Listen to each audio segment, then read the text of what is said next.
up to help look at all that.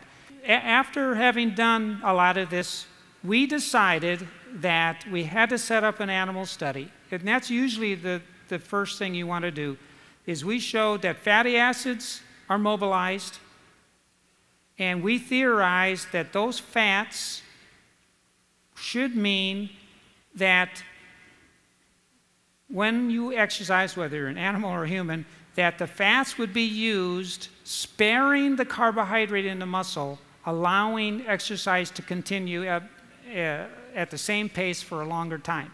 So Dr. Amy Knob is a rodent exercise expert.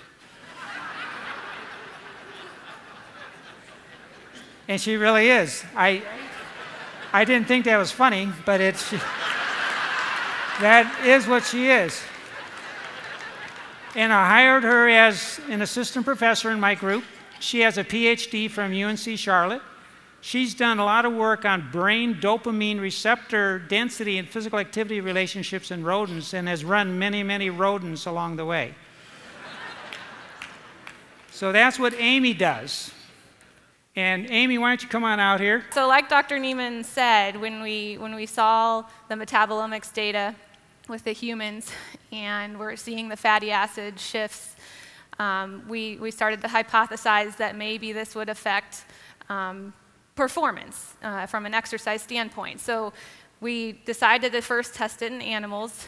We have this model in our lab where we can do this, and we wanted to test endurance capacity, fuel substrate utilization to confirm some of the things that we're hypothesizing with the metabolomics data.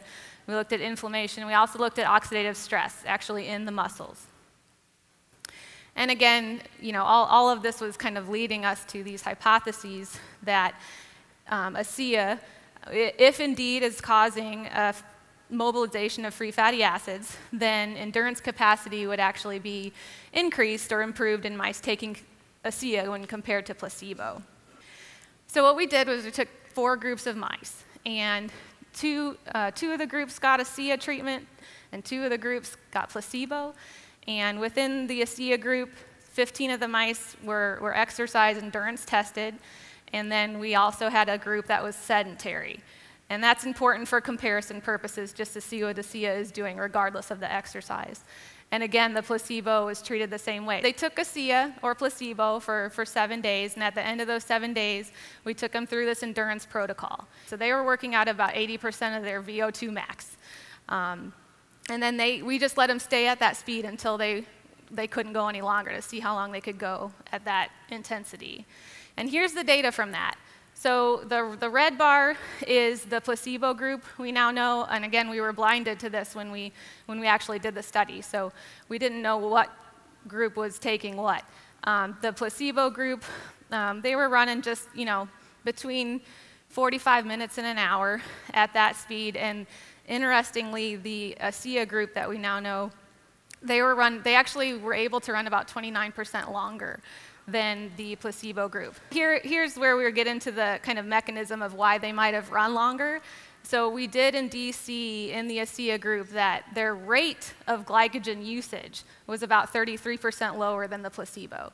So this does kind of go with the fatty acid mobilization theory, that if they were able to use fats preferentially to the glycogen, then that is a potential explanation for why they actually could run longer. And I think I'm going to hand it back over to Dr. Neiman at this point, and he's going to give you a summary.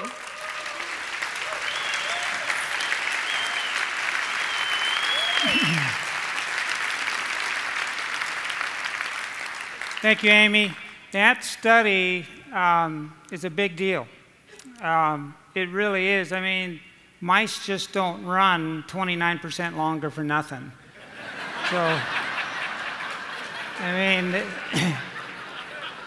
and Kurt Richards told me I couldn't tell you how we made sure they were exhausted. He said I couldn't say anything, but the mice were so exhausted that they wouldn't respond to certain stimuli, and you could pick them up and they would just sit in your hand and not move. They were completely exhausted. So the fact that they went 29% longer on ASEA is a big, big deal.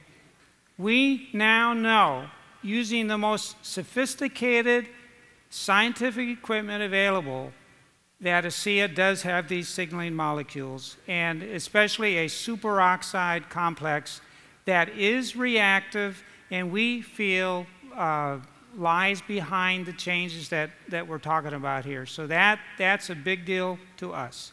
Another thing is, and it was also unexpected, but within 30 minutes of drinking ASEA, you will see small molecules being formed and shifting in the body, and it happens that quickly. Another issue is that these small molecules that we're looking at, these include signaling molecules and hormones and metabolic intermediates. We now know that if athletes drink ASEA for 1 week, that they have a shift in 43 different types of metabolites, and that especially it's the molecules related to free fatty acids and energy intermediates that are shifted. This is the beginning of this road of scientific discovery for this company. We're very pleased to be a part of it. We're looking forward to all the new studies that are being planned, and we hope to share many other data with you as we continue taking a look at this drink. Thank you very much. I think what we've got here is absolutely phenomenal. Dr. Neiman's team has just confirmed what we all know about ASEA. It's increasing endurance substantially. It's giving us a metabolite kick that's unbelievable. We're seeing an improvement in the performance, but also the output of the animals and the people involved in the studies. We already know and have seen anecdotally what is happening, but now we can show it scientifically. That's amazing. Anyone who drinks ASEA has a shift in their metabolism as though they are a marathoner without having run a marathon. They're burning fuel at levels of efficiency that normally only would have happened with somebody who is a highly trained athlete. This is the first step. I believe that there are going to be bigger and bigger announcements as time goes along that will elucidate everything that we have seen here and far beyond.